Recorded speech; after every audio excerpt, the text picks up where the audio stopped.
Hello, welcome to Unicorn Princess Tarot. So this is for Earth sign, Taurus, Virgo, Capricorn. Start na po natin ng reading. General love reading po ito. Pwede magkapalit-palit ang roles. Depende sa nangyayari sa'yo. So kung makaka-relate ka, pwedeng hindi 100%. Basta kunin mo lang yung magre-relate sa'yo ha. Depende sa istorya mo. Okay, let's start your reading. Kahit sinasabi kong ikaw, pwedeng hindi ikaw to, pwedeng yung person mo yon. Kasi pwede magkapalit-palit ang roles. Depende sa nangyayari sa'yo. So, start na po natin for Earth sign, Taurus, Virgo, and Capricorn. General love reading.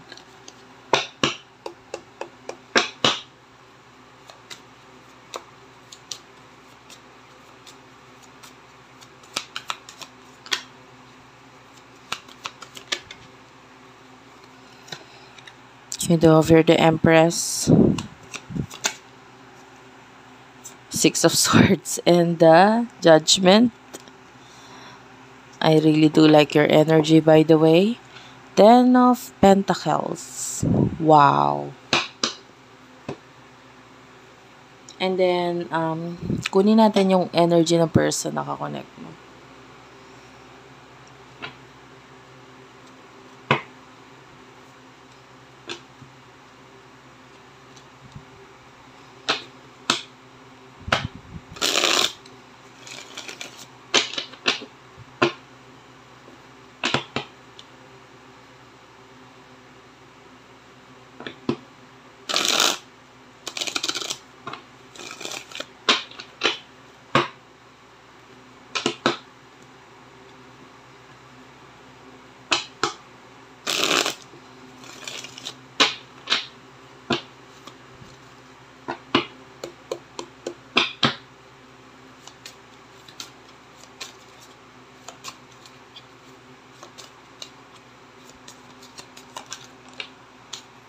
You do over the Sun.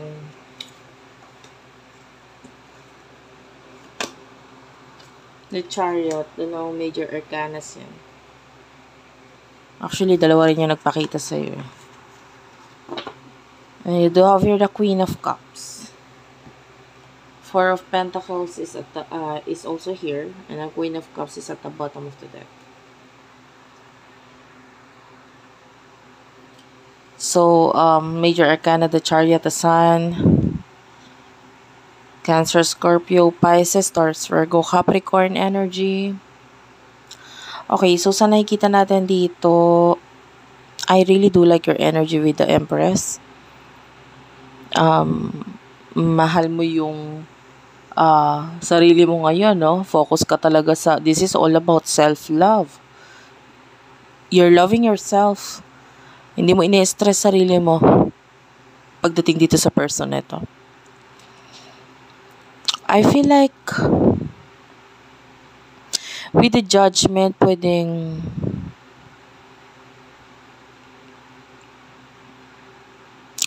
maraming mga nangyari dito sa connection nyo with this person, no? Na parang sa ngayon with the Six of Swords, nagmo-move on ka na. Or nag-move on ka na. Pwedeng nagising ka na sa katotohanan. No? And I can see a lot of money coming in here for you with the Ten of Pentacles. Okay, nakakita ko ng pera dito. Ang kailangan mo lang i-develop is you do have here the Knight of Swords. I feel like yung pag-travel or pag-alis sa iyong comfort zone, yun lang yung kailangan mong i-develop. Yeah. You do over the world, so kailangan mo lang maglabas-labas, no? Sa, maybe sa comfort zone mo sa bahay or kung saan man ito. Kasi mas nandun yung opportunities for you. As simple as lumabas ka ng bahay ninyo, or pumunta ka sa isang lugar na maaaring hindi mo naman lagi pinupuntahan. Binisita mo, pwedeng may mga bagong opportunity doon na makita mo, maranasan mo, and masabi mo na ay parang magandang opportunity yun and pwedeng magsimula ka sa ganon. No? Maybe magkaroon ka ng mga ideas na makakatulong sa'yo para magkaroon ka ng level up sa iyong career. I can see a lot of money coming in here for you. Kasi alam mo, ano ka mapansin, alam mo yun, yung parang konting nangyayari sa paligid mo, parang ang bilis mong mapuna or kahit maliit na detalye na pupuna mo, napapansin mo. And then, may natututunan ka in a way. So, nakikita natin na parang gusto mo rin i-apply yon. So, pwedeng doon sa pag-alis mo na yun, may matutunan ka, makita ka, na makatulong para mas mag-increase yung finances mo. You're moving on slowly. Ayan. Pagdating nga doon sa money, slowly din ang movement na nakikita natin. Pero may growth in the future. There's money in the future. Yun nga lang, kailangan mo umalis sa iyong comfort zone. Okay? And maybe you need to travel a lot to see a lot of ideas. Kasi alam mo yung talino mo, nakukuha mo yon sa pag-explore mo. So, you need to be more you need to become this person na hindi ka dati ganun. You know? Kailangan mo maging mas adventurous. You know what I mean? Para marami ka pang mas ma-discover. The sun is here. This is your person. Sa ngayon, he or she is happy. No? With the chariot, pwedeng may paglayo or may distance, separation, and paglayo na nangyayari sa inyo nitong person na ito. And with the Four of Pentacles, this person is focusing on his or her money, pera niya, finances niya, career niya. Nag-iipon siya Alam mo, sa totoo lang ngayon, wala pa akong nakukuhang connection sa inyong dalawa. So, maybe may disconnection, separation, and I don't feel any connection. So, alamin natin.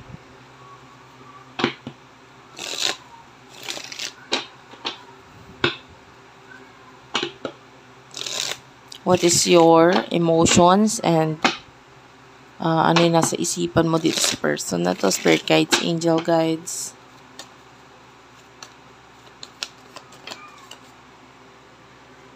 You do have your healthy choices. Ayan. Wedding rings.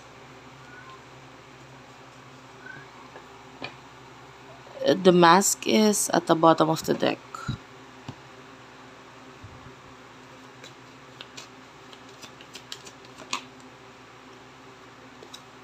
Kisses is here. Mirror. I don't know if you're married to this person. Maybe if you're married, pwedeng walang masyadong connection. Alam mo yun, yung pwedeng magkasama kayo, married kayo. If this person is happy, pero ikaw parang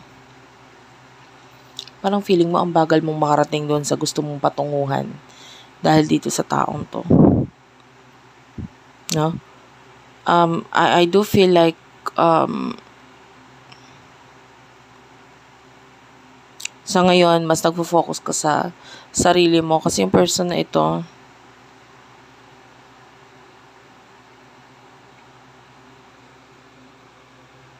maaaring may mga nakikita ka sa kanya na hindi niya nakikita. Na parang gusto mong i-cut off niya. You're trying to rebuild yourself. Pero gusto mo itong person na ito, i-rebuild din niya yung sarili niya. Kaya lang may mga paulit-ulit siyang ginagawa na parang you feel like it's not enough. Hindi enough yung mga ginagawa niya. Maybe it has something to do sa kanyang addiction, sa kanyang maybe you're dealing with someone who is alcoholic. Basta may addiction siya dito na ginagawa na parang hindi mo gusto. I do feel like you love this person, pero gusto mo rin namang ayusin niya yung sarili niya. Stab in the back is here. Ascending.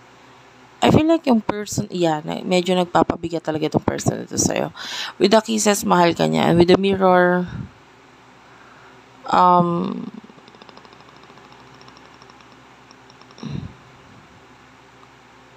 daming marka dito sa relationship ninyo nitong person na to. Pero kahit ganun pa man, mahal ka pa rin niya. Wala akong masyadong nakuha sa person na to. Dahil sa isip niya, sa totoo lang, importante para sa kanya kung ano yung mga bagay na makakapagpasaya sa'yo. So what will happen in the near future for the both of you? You know, we're the Ace of Wands, the Lovers, Ten of Wands, and the Three of Swords. There's additional message, Page of Swords, Two of Cups is also here. For your person in the near future.